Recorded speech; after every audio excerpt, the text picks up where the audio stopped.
Exorcist III is a film I bought accidentally, thinking it was the original Exorcist. For some reason, they hid the 3 and the O, and I didn't notice it. I guess I was dead at the time. But I got it home, and I was like, "Aww." So I never watched it. And then somebody told me that Exorcist III was a bonkers film, and that I should totally watch it for the entertainment value, if anything else. That person who told me that lied, because Exorcist 3 is... It's one of the most boring films I've ever seen. It takes a concept like possession and exorcism, two really interesting topics when done well in a horror film, uh, and kind of just ignores them for most of the movie for this murder mystery plot that involves George C. Scott's character, who plays the detective from the original Exorcist, but it's not the same actor. Uh, and the actor who played the Detective Kinnaman in the original Exorcist film had a big mustache. George C. Scott does not have a mustache in this film. And I understand that it takes place 15 years later. But it kind of strikes me odd that they didn't throw a mustache on him or have him grow one just to connect people to the character. Because for the first 15 minutes of the movie, I was like, who is this guy? Because the detective from Exorcist 1 is a relatively minor character. It's not a bad idea inherently to take that character from that story and expand upon him and give him something new to do. But setting it 15 years later and with a completely different kind of idea behind the possession sets it so far apart from the original, that they would have been better off making this just not an Exorcist movie. Now I understand that the author of the Exorcist book, that the first one is based on, he wrote this other book called Legion, and that's the book that this film is based on. And supposedly the book is a sequel to Exorcist, I think. I mean, there's not a whole lot of... Well, I mean, it is, because it has Kinnaman, the detective, in it.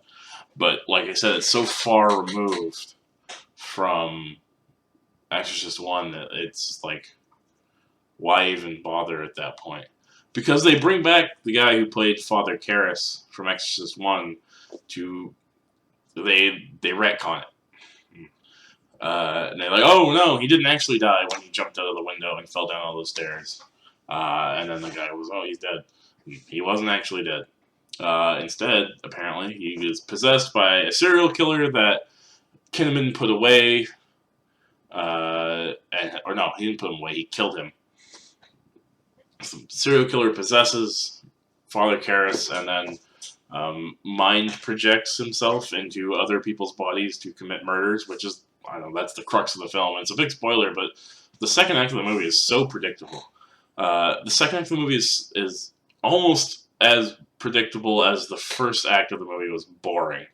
I don't know what police dramas were like in 1989 when this film came out. I was only 2 years old at the time. But I imagine they had to have been better than what's shown here, because it's so slow and dry, and George C. Scott, bless his heart, he's just trying so hard to put effort into this character that, and he just ends up looking bored the whole time. Even when he's like facing off, well, I say facing off, he just sits there and listens to Brad Dourif. I should mention that Father Karras is locked up in a mental institution, and then the serial killer possesses him in the mental institution for some reason, and then goes out and possesses other people to have them do the murders. Murders that are never ever shown on screen, mind you. The audience isn't given a chance to empathize or sympathize or even pity these victims because their deaths are only ever talked about. And I think that's the biggest problem with this film is that it watches like you're reading a book. So everything is talked about in the film. There's nothing shown. It's just two people talking. It could have been a stage play. It probably should have been a stage play. The biggest, most climactic events in the movie take place in a room probably smaller than my living room. And it's just the two characters sitting next to one of them, and the entire time only one of them's talking. And that's Brad Dourif. Because the priest character from Exorcist I, who's in the insane asylum, whenever he's possessed by the serial killer, it's Brad Dourif. And that actor for that character switches back and forth mid-scene, and it's really bizarre. And it's too on the nose, like when Reagan was possessed in Exorcist I, her voice changes and her demeanor changes, but they didn't bring in a whole other kid to play the possessed version. They threw some makeup on her, and it was cool. Here, it just kind of smacks of laziness, really. Speaking of lazy, the editing in this film is bizarre. There's all sorts of weird cuts. It feels like scenes are missing. I wonder if I got, like, some shitty chopped up TV version of this film, because there's a cut early on where the detective Kinnaman goes to visit his priest buddy in the hospital, like, I want to say, like, exactly one scene after he was just having dinner with him. There's no, they don't tell the audience that the priest has had an accident or is in the hospital or is sick. They never mention it at all, and it just jumps right into it. And in a book, this is where you'd have an introductory sentence like, "Oh, the priest has been sick for a long time," blah blah blah blah. And here it just cuts. And the screenplay was written by the author, so I feel like this movie looked a lot better in his head. That's the version of this film I'd like to see.